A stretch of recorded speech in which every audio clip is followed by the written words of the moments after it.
Ողջույն սիրելի ակնդիրներ, եթերում հինգշաբթին է, այսօր ես հյուրընկալել եմ Ազգային ժողովի Հայաստան խմբակցության падգամավոր Գառնիկ Դանիելյանին։ Բարև ձեզ, պարոն Դանիելյան, շնորհակալ եմ հրավերն ընդունելու համար։ Պարոն Դանիելյան, Գյումրիից տարածորեն 3 եք վերադարձել թարմ տպավորություններով, եթե կարելի է կիսվեք մեզ հետ, ինչ իրավիճակ է Գյումրիում, ինչ տրամադրություններ են, եւ նաեւ մի քանի խոսքով որպես գնահատական տեղի ունեցած է, արդեն քաղաքական գնահատական, ինչ տեղի ունեցավ Գյումրիում։ Նախ ասեմ, որ իշխանությունը նախընտրական փուլում ամեն ինչ արեց, որպեսզի Գյումրիում զավթի իշխանությունը, գիտեք, որ Բալասանյան դաշինքի հետ ինքը համատեղ իշխանության մաս էր, հետո այդ ձերբակալություններից բանից հետո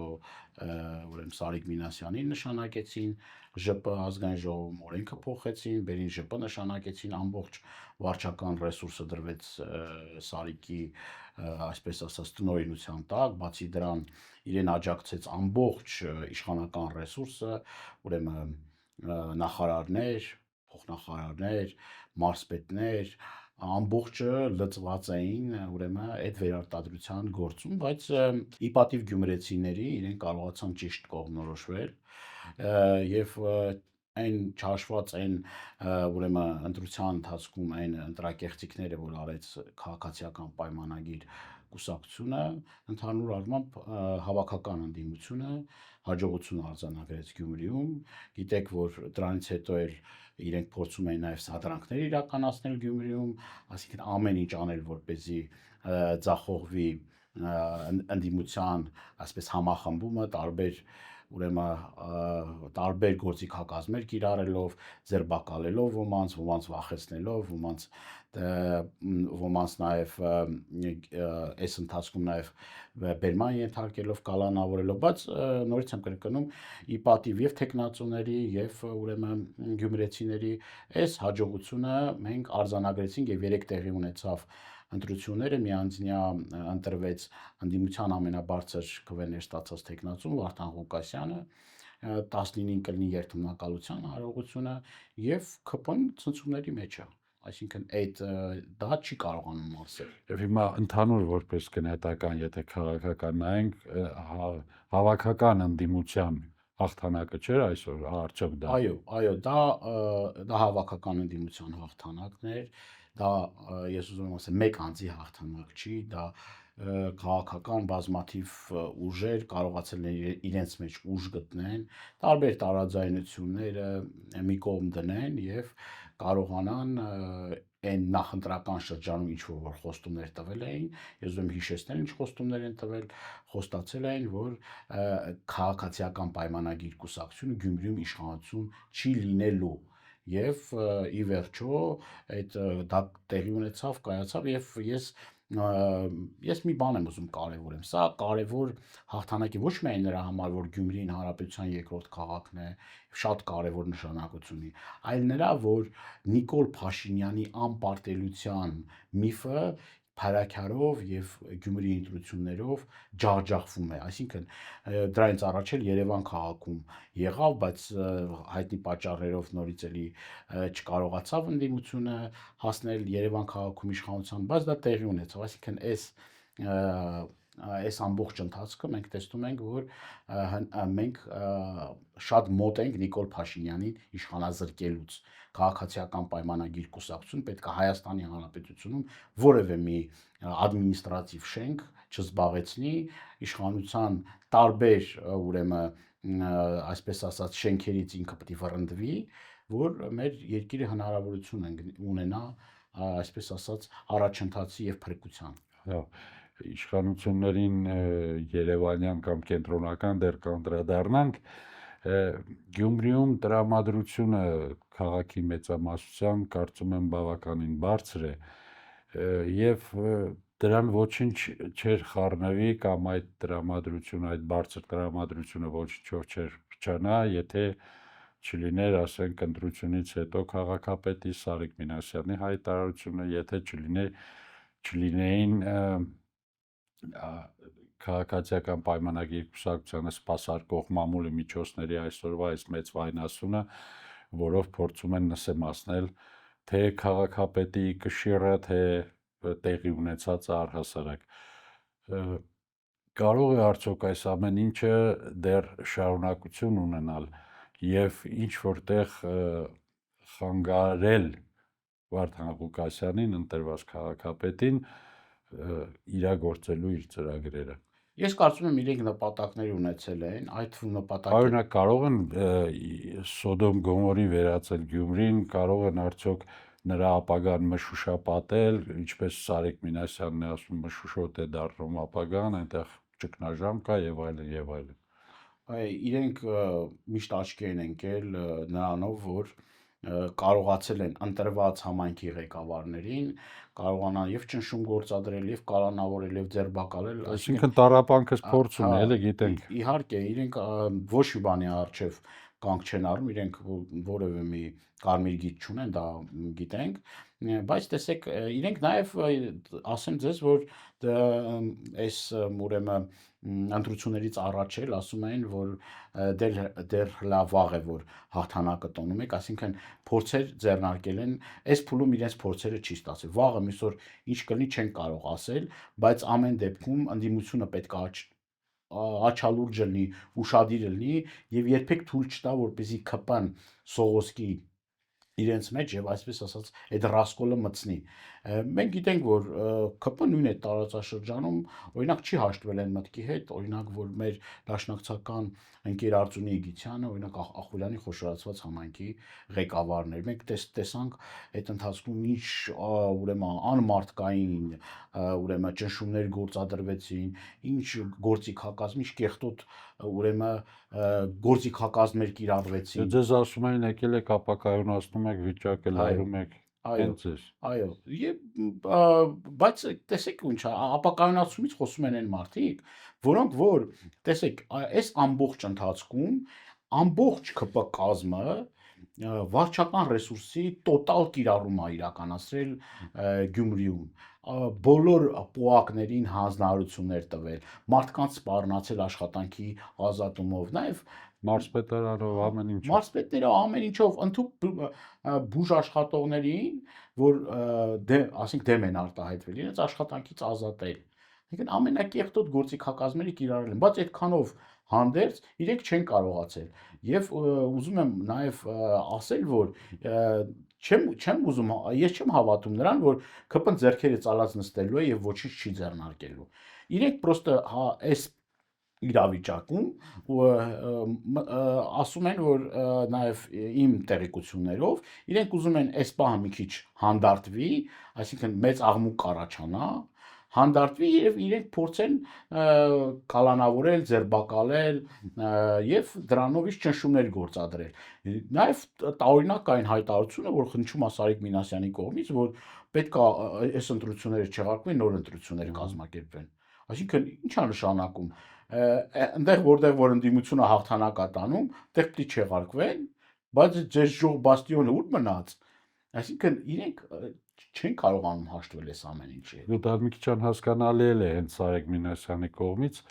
որովհետև անհատապես ամենաշատ ձայներն ինքն է հավաքել եւ այստեղ պահանջել նոր ընտրություններ, վիճարկել, այսինքն իր ձայները նաեւ։ Անհատապես այո, ամենաշատ ձայները ինքն է հավաքվել, բայց գիտեք ինչ, մյուս տեղերում որ ուրեմն ընդդիմությունը ամենաբարձր ձայներն է հավաքել, անցած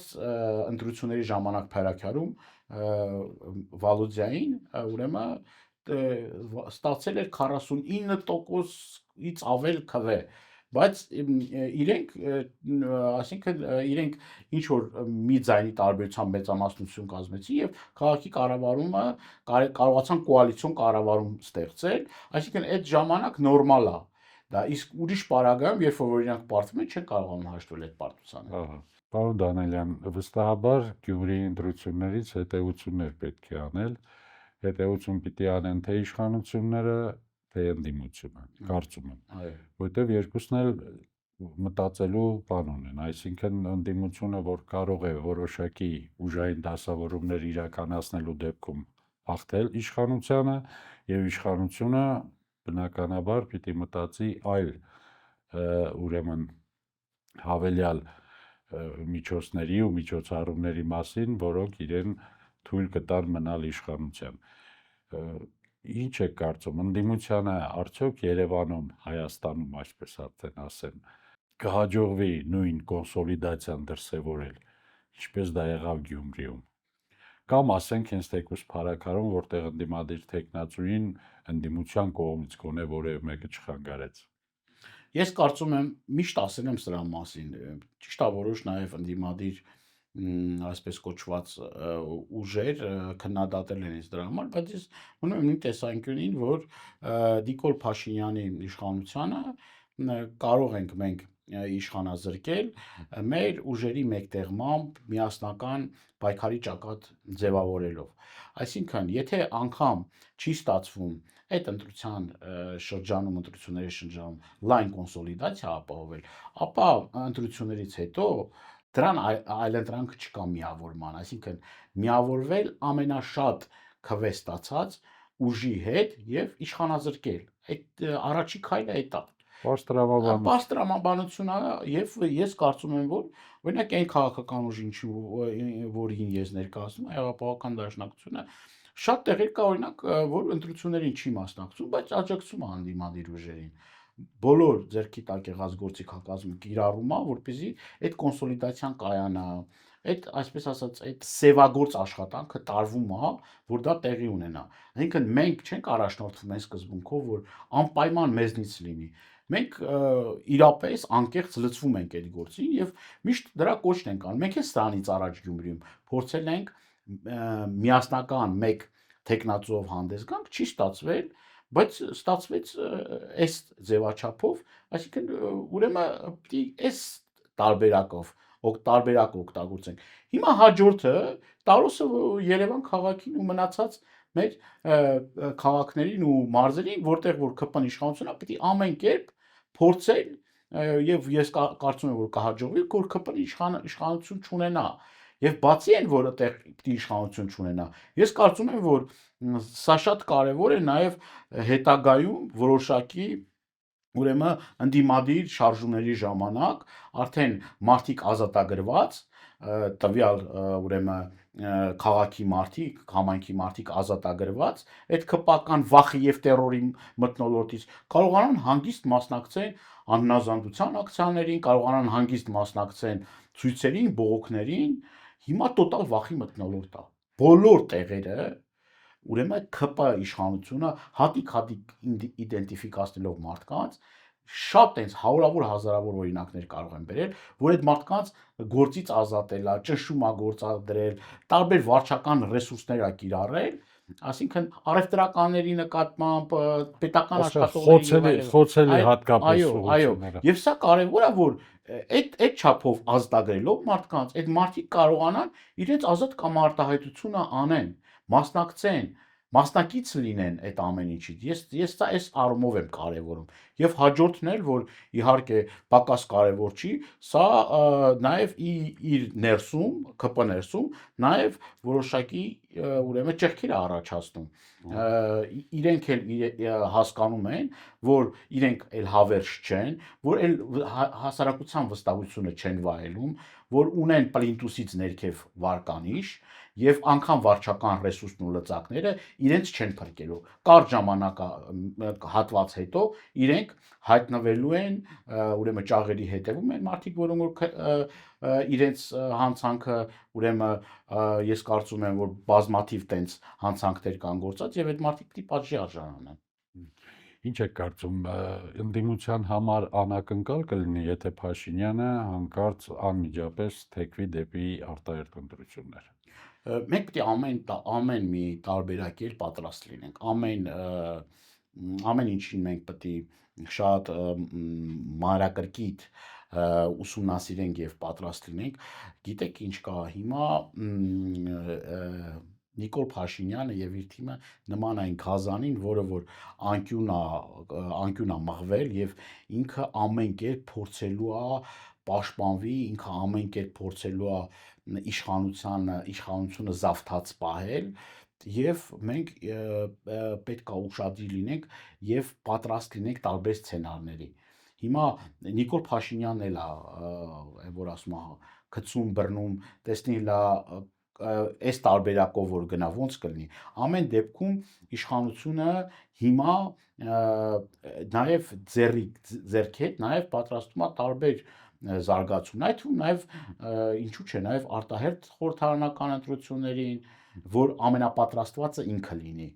դաշտում ամենապատրաստվածը ինքը լինի եւ իրենց այս ելույթներն էլ այս քայլերն էլ որ ասում է Range Rover-ա Range Rover, քյաբաբար քյաբաբ, խաշլամար, այս շոու ծրագրեր, այս տեսարանները որ բեմադրում է, սա նախընտրական այսպես ասած բան է, էլի, ազդակներ է նախընտրական։ Դեր ելույթ ազգային ժողովում ամբողջությամբ գնահատեցին որպես նախընտրական ելույթ։ Այո, Այս բյուջեի քննարկման հետ կապված։ Այո, իր ամբողջ այդ ձախողումներն ու այս կատաստրոֆան, որ հասցրել է, ինքը փորձում է ներկայացնել որպես փառահեղ մի ձեռքբերում։ Եվ սա դրա ուրեմն նախերգանքն է։ Ես կարծում եմ, որ մենք չպետք է թերագնահատենք, ամեն դեպքում ինքը ամեն ինչի պատրաստ է, այդ թվում եւ սահմանին ուրեմն հրահրելու ինչ որ նաեւ միջադեպեր սահմանային, անգամ ես ապշել էի երեք, որ ասում էին, որ դե բանը կրակում են, ասում է սահմանին, բայց թիրախավորված չեն կարակում, այսինքն ինչ նշանակում, կամ ասենք մառախուղին դե կրակում են էլի ադրբեջանցիները, ու խնդիր չի էլի մառախուղին միշտ էլ բանեն։ Իրենց բանակի կարգապահության հարց է դա եւ այլն։ Այ աբսոլյուտ ուրեմն մարդկանց գույքն է վնասվել, մարդկանց պատշգամբներն էլ այդ անցքերը երևում են, ասում է թիրախ, այսինքն եթե մարդ չի զոհվել, բարեբախտաբար մարդու չի կպել, ուրեմն դա համարում են ոչ թիրախավորված կրակոց, փոխանակ աղմուկ բարձրացնեն, փոխանակ միջազգային տարբեր կազմակերպությունների ու դերակատարներին, ուրեմն ահազանգեն, ասեն, բարձրաձայնեն, ասում է բան չկա։ Վերջո դիտորդներին տանան ցույց տան, ասեն։ Երեք էլ մի խայտարակ հայտարարություն արեց, ասեց, որ գիտեք ինչ կա սահմանադրական փոփոխությունները, որ ադրբեջանցիները առաջարկում են, դա անկեղծ են իրանք այդ ամեն ինչ անում, անկեղծ հավատում են դրան, եւ մենք ընդունում ենք այդ անկեղծությունը, եւ ասեց, որ այսքան ժամանակ էլ էր մոլորեցնում, խափում, ստում եւ ինչքան պետք է դու ստորակարշ լինես, որ այսքան ժամանակ ինչ էր մենք ինչ ենք ասում ենք, որ այս մարդը գնում է այս ճանապարհով անկախության հռչակագրի հրաժարում, ասում էր տենց բան չկա։ Երեք ինքը խոստովանեց երեք, որ տենց բան կա ու ինքը կողմ է այդ անկախության հռչակագրից, ուրեմն դրույթը սահմանադրությունից հանելուն։ Այսինքն մենք ասում ենք սրա մասին շատ ենք խոսել ու նմանատիպ բաների մասին էլի, այսինքն ինքը իր դեմքը տրաքացնում է, պայթեցնում է։ Այսինքն մեր խնդիրը նաև այն է, որ մենք կարողանանք ճիշտ բացատրել մեր ժողովրդին, որ սա խաբեբայ է, սա ստորության, սրիկայության գագաթնակետն է, սա ամեն ինչ անում է, որ այս երկիրը դառնա թուրքական վիլայետ կամ ադրբեջանական մի մարզ։ Ու դրա ուրեմն այդ ամեն ինչի հետ ինքը ուզում է այն ընդդիմադիր ուժերին, ազգային ուժերին ներկայացնի որպես օտարերկրագործակալներ եւ այլն մեկ մյուս, բայց մենք տեսնում ենք, չէ՞ ինչա կատարվում։ Այդպիսի հայտարարություն կարա իրեն թույլ տա անի, ուրեմն այլ երկրից ուղղորդվող մեկը չի կարա հայ մարդը նման արտահայտություն անի, ասենք ոտնձգություն անի, Արցախի մասը իրենք համարում են մարսված եւ հիմա էլ ուզում են ամեն ինչ անել, որպեսզի մեր արցախցի քույր եղբայրները արտագաղթեն այստեղից, հիմա այդ ծրագիրն է գնում եւ արդեն լծվել են արդեն Հայաստանի Հանրապետությունը կազմալուծելու, կազմաքանդելու process-ին հիմքերը արդեն խարխլված են, իրենք ուզում են վերջնականապես դե յուրե արդեն բանան են, քանդեն եւ Նիկոլ Փաշինյանի այս ծրագիրը ուրեմն մենք որպես ընդդիմադիր ուժ մենք պարտավոր ենք ներկայացնենք, ասենք մեր հայրենակիցներին, որպեսզի այն մարդիկ, որոնք որ ասում են թերահավատ են, ասում են, որ չէ դե ինքը չի գնա այդ քայլին, ասենք որ այս քայլին էլ է գնում, այն մի քայլին էլ է գնում։ Այսինքն ոչ մի բանի առաջ կանգ չի առնելու այս մարդը։ Պարոն Դանիելյան, ես 21 թվականի ընտրություններն եմ հիշում, այդտեղ Փաշինյանը կարողացավ օգտագործել Արցախի հանգամանքը, այսպես բարձրագոչ արտահայտել, թե ինքը իրավունքների համար պայքարելու է մինչև վերջ, այսպես էլ մեր ծրագիրը, մեր խոստումները, բայց հիմա նա ոչ միայն այդ հարցը չի կարող օգտագործել իր քարոզչության մեջ, այլև նրան սպասում են շատ ավելի տխուր բաներ, եթե նա շարունակի կատարել հարևան երկրի ղեկավարի պահանջը, մասնավորապես սահմանադրության հետ կապված դուք հիմա նշեցիք, վերջին նոր տարածքների հետ, միջանցքի հետ կապված, այսինքն որևէ բան չունի նա դեռ այլևս անելու եւ երեք էլ ազգային ժողովի ամբիոնից նրան հստակ առաջարկեցին այդ մասը նկարագրելով իրավիճակը Արծվիկ Մինասյանն նրան առաջարկեց գալ ամբիոնի մոտ եւ ուղղակի հրաժարական տալ, որովհետեւ իրոք անելու բան չկա։ Ահա այս վիճակում ենք եւ նորից պիտի խոսեմ ընդդիմության մասին, ընդդիմությունը միավորվելու անհրաժեշտություն ունի իսկապես։ Մենք դա տեսել ենք, մենք դա տեսանք շարժումների ժամանակ, փրկության շարժման ժամանակ, այդ միավորում մենք տեսանք դիմադրության շարժման, սրբազան շարժման ժամանակ վերջապես այսօր ընդդիմության մեջ մի տեսակ, չգիտեմ, ցեց բառը չուզեմ ասել, բայց տարբեր ընդդիմադիր թևերի ուժերի միջև կա ոչ առողջ խոսակցություն կապված իհարկե իշխանությունների եւ Փաշինյանին իշխանության բերելու կամ չբերելու կամ նրան իշխանության գլխին պահելու ժամանակը չեք կարծում, որ շատ քիչ է այս քննարկումների մեջ մտնելու, եթե իհարկե նպատակը իսկապես Փաշինյանին հեռացնելն է։ Մենք իրավունք ունենք այդքան ժամանակ տրամադրելու այս խոսակցությունը։ Իհարկե, ես համաձայն եմ ձեր հետ, ես մի փոքր դիտարկում էլ անեմ ու անցնեմ նաև ձեր խոսքին, դուք քիչ առաջ ասեցիք, ես շարունակեմ այդ միտքը, տեսեք, ինքը ոչ միայն այդ ամեն ինչից է հրաժարվում, սահմանադրություն, անկախության հռչակագիր, գիտեք, այդ զիջումների շղթան, այդ այստեղ մի կարևոր ուրեմն բանի մասին այսօր հրեշավոր ծրագրի մասին խոսեց ուրեմն ազգային ժողովի ամբիոնից Արսեն Թորոսյան ասելով, որ մենք դեմոգրաֆիական խնդիր ունենք եւ պետք է ուրեմն ուրիշ երկրներից մարդիկ բերենք եւ բնակեցնենք Հայաստանի Հանրապետություն։ Տողատակերը հասկանում եք։ Այսինքն սրանք կոնկրետ ծրագիր են իրականացնում մի քանի շաբաթ ամիս հետո ես չեմ զարմանա, եթե նույն ուժը ասի, որ ադրբեջանցիներին բերում ենք եւ այստեղ վերաբնակեցնում։ Սա ծայրահեղ վտանգավոր բան է, որ այդ թեզը այսպես sense ուրիշ ձևով փաթեթավորված, ասելով դե մենք խնդիր ունենք, այսինքն խնդիր ունենք, այդ խնդիրը պետք է լուծենք։ Դուք էս ովքեր եք, էս ինչ եք խոսում, էս ինչ եք ասում։ Ես քիչ առաջ ազգային ժողովի ճանապարհին գալուց լսել եմ եւ ապշել է դրանից, ցանկացած խոսել դրա մասին։ Իսկ ինչ վերաբերվում է ուրեմն ձեր այն մտքին, որ ընդդիմությունը ուրեմն ընդդիմադիր դաշտում, այսպես ասած, խնդիրներ կան, դա իհարկե կա, գոյություն ունի եւ ես միշտ նրա այն թեզի, այն կարծիքի ջատագովն եմ եղել, որ այս պահին միմյանց նկատմամբ ոչ թե քննադատական, այսինքն քննադատել, խոսել որոշակի կոռեկտություն պահելով միշտ էլ կարելի է, նորմալ է դա, բայց կարմիր գծեր կան, որ անցնում են, եւ այդ կարմիր գծերը անցնելով արդեն անդառնալի է լինում։ Այսինքն այն վիրավորանքները, որ փոխադարձ հասվում են, դա արդեն անթույլատրելի է, այսինքն այդ գիծը անցակ արդեն էլ շունը տիրոջը չի ճանաչում կոպիտ ասած եւ արդեն նույն գալիս ենք ընդդիմության ներսում արդեն նույն բառապաշարին, ինչը որ օրինակ օգտագործվում է ՔՊ-ի նկատմամբ։ Սա ինձ համար անթույլատրելի է։ Մենք եթե այս վիճակում ենք հայտնվել, ուրեմն մենք համապատասխան հետևություններ պետք է անենք մեր սխալներից, մեր բաստողումներից,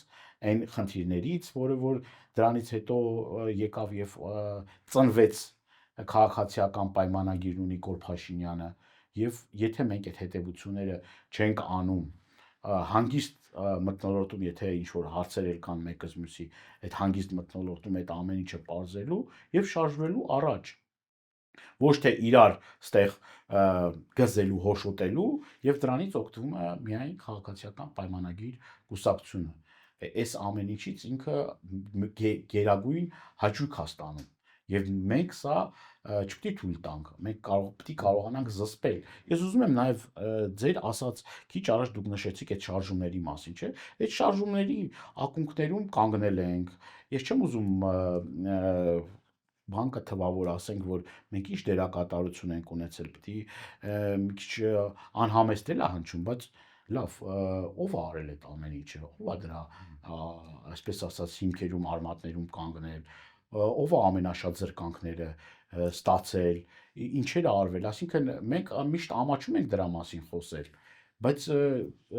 հիմա փաստորեն այն ինչ որ մենք արել ենք, շատ ժամանակ դրա համար քարկոծվում ենք, դրա համար մեղադրվում ենք եւ տարբեր մարդիկ իրենց թույլ են տալիս այնպիսի մի խոսույթ, որը անթույլատրելի է։ Ես էլ երկու օր առաջ իմ եթերում ասել եմ, որ եթե ինչ որ մարդիկ շարունակեն անձնական վիրավորանքներ հասցնել, ուրեմն համապատասխան կստանան ոչ թե նույն ձևով, այլ ավելի, այսպես ասած, ավելին կստանան։ Դրա համար պետք է կոռեկտ լինեն, իրենց ավելորդություններ թույլ չտան, այս պահի դրությամբ մեր թիվ 1 նպատակն ու գերխնդիրը այս ապազգային իշխանություններին հեռացելը։ Կարող եք օգտագործեք ձեր բոլոր ներուժը, հնարավորությունները, գիտելիքները, կարողությունները, հմտությունները, մարդկային գծերը, արժանինքները օգտագործեք ի նպաստ դրան։ Ուրիշ բան մի արեք։ Մի արեք, որովհետև գիտենք ինչի համար եք դա անում։ Գիտեք ինչի համար եք մարդկանց ընդդիմադիր դաշտում մրոտում, ցեղ շպրտում, բայց դա մենք թույլ տալ չենք կարող։ Շնորհակալ եմ հետաքրքիր զրույցի համար, կհանդիպենք սիրելի բարեկամներ։